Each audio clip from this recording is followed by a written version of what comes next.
DMP কমিশনারের বরাবর আমরা অনুলিপি পাঠিয়েছি যেন এই সমস্ত ব্যক্তি যারা এই কাজটা করতে যাচ্ছেন তাদের বিরুদ্ধে আইনানুগ ব্যবস্থা নেওয়া হয় এবং আমরা বলেছি আগামী 5 দিনের মধ্যে এই তথাকথিত ফিল্ম মেকার এবং প্রডিউসার সাংবাদিক সম্মেলন করে তাদের যে বক্তব্য দিয়েছেন তা প্রত্যাহার করবেন। যদি প্রত্যাহার না করেন তাদের বিরুদ্ধে আইনানুগ অ্যাকশনস নেওয়া হবে under the law of the land, which is under penal code as well as cyber security law.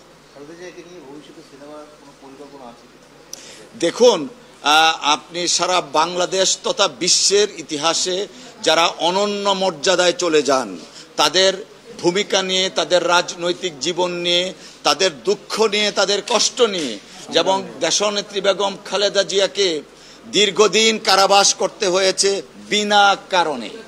2,33,00,000 টাকা এখন 11 কোটি টাকায় রূপান্তরিত হয়েছে। তিনি বাংলাদেশের সবচেয়ে জনপ্রিয় নেত্রী। তার রাজনৈতিক ক্যারিয়ারে পরাজয়ের কোনো ইতিহাস নেই।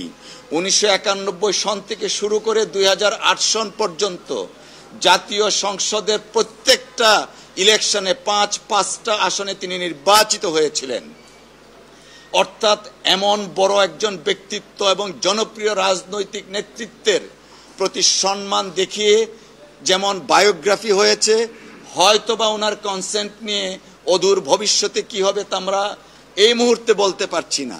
বাট জাতি, দেশ এবং আন্তর্জাতিকভাবে স্বীকৃত অনেকের ব্যাপারে এরকম মুভি হয়েছে, যে কারণে সেটা অস্বীকার করার কোনো উপায় নাই। অদূর ভবিষ্যতে দেশনেত্রী বেগম খালেদা জিয়ার কনসেন্ট নিয়ে যেমন অটোবায়োগ্রাফি হয়েছে, এইরকম হওয়াটা অস্বাভাবিক কিছু না।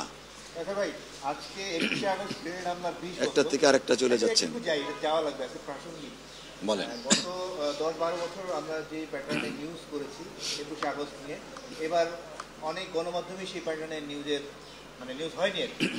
তারেক রহমান আসেন, তারেক রহমান ফাঁসি কবে, এই সেই।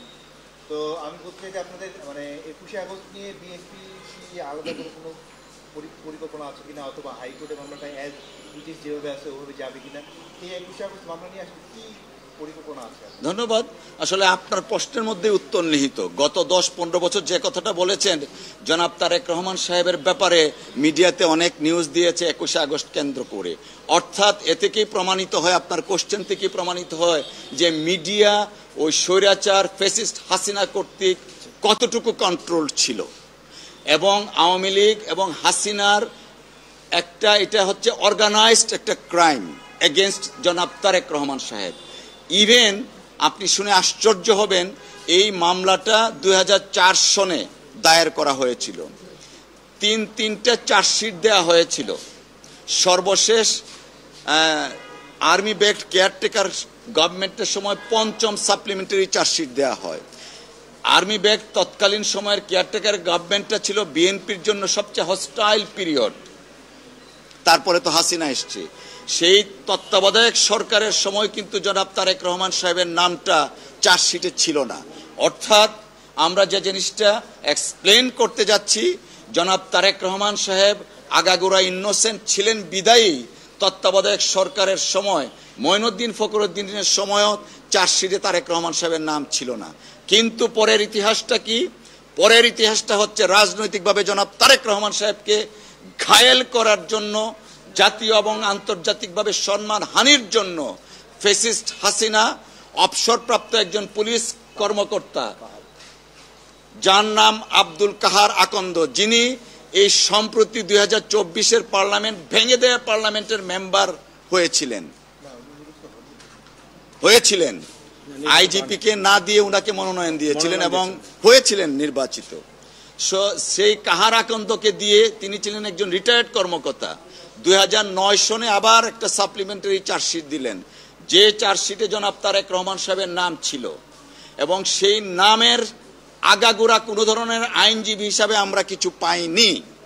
বলা ছিল যে তথাকথিত মুফতি হান্নান নাকি একবার তারেক রহমান সাহেবের সাথে দেখা করেছিলেন। এই একটা লাইন ছিল ওনার বিরুদ্ধে অভিযোগ। টোটাল 400 কত পৃষ্ঠার চার্জশিটের মধ্যে 234 নম্বর পৃষ্ঠায় একটা লাইন লেখা ছিল।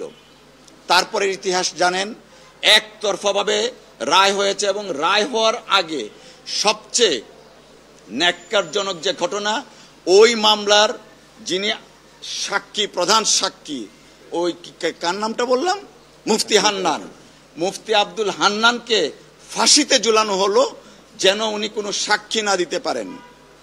অর্থাৎ রায় ঘোষণার আগেই প্রধান সাক্ষীকে ফাঁসিতে দেয়া হলো যেন তাকে ক্রস এক্সামিনেশন করা না যায়।